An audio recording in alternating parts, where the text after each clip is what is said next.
அஸ்ஸலாமு அலைக்கும் நண்பர்களே.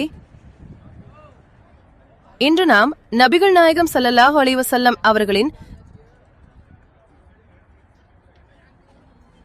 ஜனாசா குளிப்பாட்டப்பட்டதாக சொல்லப்படும் ஒரு வரலாற்று சிறப்புமிக்க கிணற்றை பார்க்க இருக்கிறோம்.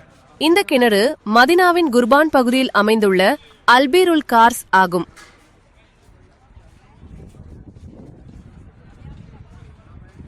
நபிகள் நாயகம் ஸல்லல்லாஹு அலைஹி வஸல்லம் அவர்கள் இந்த நீரை குடித்து உடுச் செய்து பாக்கியம் பெற பிரார்த்தனை செய்துள்ளார்கள். அத்துடன் தனது மரணத்திற்கு பிறகு இந்த கிணற்றின் தண்ணீரை தன் உடலை குளிப்பாட்ட பயன்படுத்தும்படி தோழர் அலி ரலியல்லாஹு அன்ஹு அவர்களுக்கு அறிவுறுத்தியுள்ளார்கள்.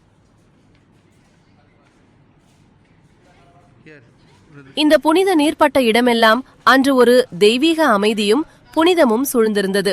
இந்த கிணற்றை சுற்றிலும் ஒரு பழமையான மதில் சுவர் அமைக்கப்பட்டு சமீபத்தில் புதுப்பிக்கப்பட்டுள்ளது.